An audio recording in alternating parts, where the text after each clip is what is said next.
দেশনেত্রী বেগম খালেদা জিয়া হাসপাতালে যাওয়ার 2 দিন আগে বলেছিলেন 23 নভেম্বর উনি হাসপাতালে ভর্তি হয়। 20 তারিখ উনি বলেছিল রুমিন আর সোহেলের ব্যাপারটা কি, কেন রুমিনকে নমিনেশন দেয়া হইল না। দল তার কোনো জবাব দিতে পারে নাই। তারপর আমাদের মা দেশনেত্রী বেগম খালেদা জিয়া আল্লাহর কাছে মেহমান হয়ে গেছেন। এরপরে দল আমাকে বহিষ্কার করেছে। এখন আবার দল আমাকে সকাল বিকাল টেলিফোন করে, বলে মন্ত্রিত্ব দিয়ে দেব, আসনটা ছেড়ে দেন। আজকে আপনারা আমাকে যে ফুলের মালা দিয়ে বরণ করেছেন, আমি আল্লাহর কাছে দোয়া করি আগামী 12ই ফেব্রুয়ারি আল্লাহ যেন আমার ভাগ্যে এই মালা লিখে রাখে। প্রিয় ভাইরা আমার, গত 17 বছর আমি কি করেছি, কার পক্ষে ছিলাম, কাদের জন্য লড়াই করেছি, আপনারা সবাই জানেন। এখন হলো মিডিয়ার যুগ, সবার হাতে হাতে মোবাইল টেলিফোন, সবই দেখা যায়। কে রাস্তায় লড়াই করছে, কে পুলিশের বাধা মুখে গিয়ে রাস্তায় বসে পড়ছে, কাকে ব্রাহ্মণবাড়িয়ায় অবাঞ্ছিত ঘোষণা করার পরেও আওয়ামী লীগ আবারও ব্রাহ্মণবাড়িয়ায় গিয়ে মিটিং করছে, সংসদে দাঁড়ায় কে বলছে এই সংসদ অবৈধ, এটা আপনারা সবাই জানেন।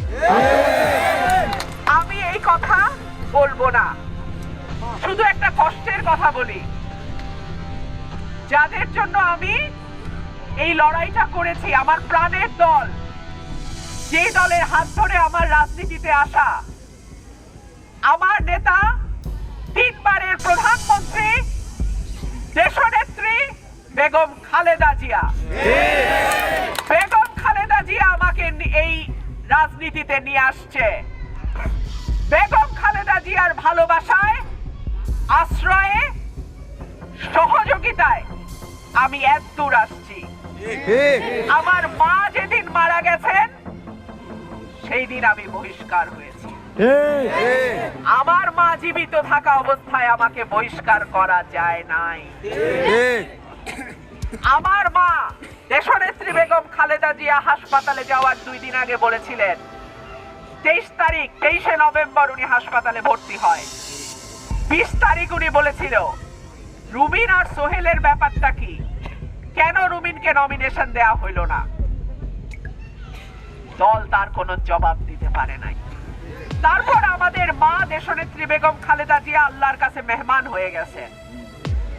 এরপরে দল আমাকে বহিষ্কার করেছে। এখন আবার দল আমাকে সকাল বিকাল টেলিফোন করে, বলে মন্ত্রিত্ব দিয়ে দেব, আসনটা ছেড়ে দেন। আমার জান থাকতে, আমার শরীরে 1 বিন্দু রক্ত থাকতে মন্ত্রিত্ব তো দূরের কথা, আমি সারা দুনিয়ার কারোর জন্য, কোনো কিছুর জন্য আমার এই মানুষদের আমি ছাইরা যাব না।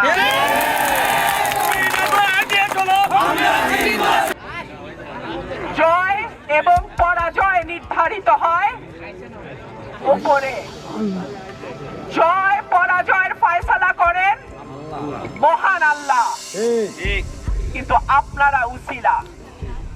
আমি আপনাদের দরবারে আসছি, আপনাদের উঠান বৈঠকে আসছি, আপনাদের বাড়িতে আসছি, আমি খালি হাতে আসছি। দল বহিষ্কার করেছে, এখন আবার বলে মন্ত্রিত্ব।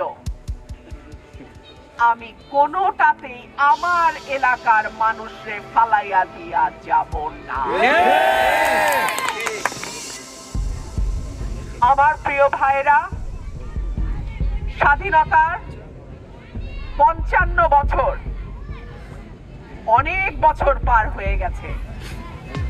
এখনো কেন সরাইল আশুগঞ্জ এত অবহেলিত? আপনারা তো নির্বাচন আসলে ভোট দিচ্ছেন।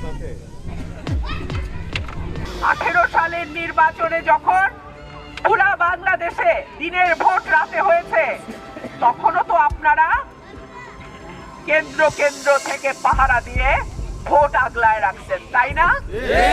তাহলে এই অঞ্চলের মানুষের প্রতি এত অবহেলা কেন? আল্লাহ যদি আমাকে আপনাদের ভোটে এমপি নির্বাচিত করে, সরাইল এবং আশুগঞ্জকে